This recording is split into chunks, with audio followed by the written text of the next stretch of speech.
ना fast of all मु Sanjay Sahu thank you कहया चाहिए बहुत कम टाइम रे एटीएम एक्सटेब्लिश करे पारले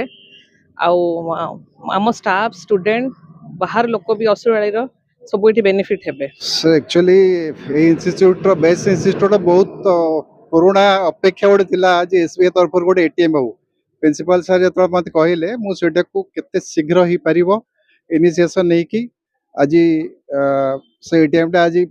इनागुरेशन होची डायरेक्टर हाथ में it is a good opportunity for us एठिकार उपकृत हेबे टोटल कॉलेज रो स्टाफ कॉलेज रो पिला माने आरे गोटे रही भी डोर रास्ता रोड फेसिंग अच्छी सो मैंने ये असुआली आसे पासे जिते लोक अच्छा समस्त उपकृत हे आम आशा करें भल ट्रांजेक्शन भल हिट हे एटलिस्ट सार जहाँ मत कहले एक्चुअली जेहेतु मेन रास्तार अच्छी बहुत लोक आ द्वारा उपकृत हे से कह जदि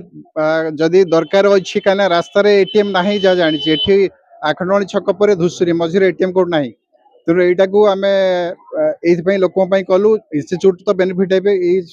एरिया जनसाधारण बहुत बेनिफिट हे कहीं जो कैश दरकार कैश तो आजकल निहाती दरकार समस्त रोचे जेकोसी एटीएम कार्ड भी उठी पारे नॉट ओनली एसबीआई अन्य एटीएम कार्ड भी उठी पारे।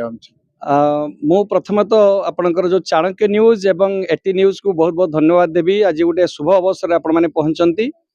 द्वितीयत आमर सौभाग्यर कथा Bhadrak engineering school and technology रो जे डायरेक्टर अच्छा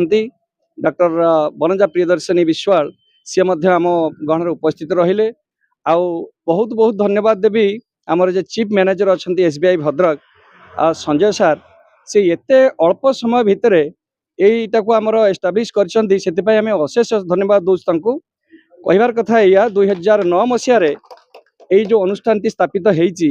आम दीर्घ दिन धरी आम यहाँ प्रयास जारी रखीलु किंतु संजय सार को जिते भेट है स्टेट बैंक ऑफ इंडिया रे से कथा शुणिला परे से एते क्विक रेस्पॉन्स तंकर थिला तेणु क्विक आम से इनस्टॉल कर आज गोटे शुभ मुहूर्त पहुंची तेणु आम स्टाफ मैंने जी अच्छा पाखापाखि 1500 पिला ये पाठ पढ़ुंट संगे संगे आमर 160 रु ऊर्ध्व स्टाफ भी अच्छा सहित ये अंचलवासी समस्त ये उपकृत हो पारे जेहेतु यहाँ बहुत सुंदर कथा आम अनुष्ठान बाउंड्री के लगिक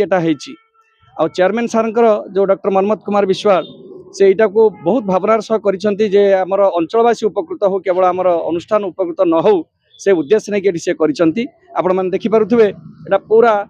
रोड साइड फेसिंग रोड कराई यहाँ गोटे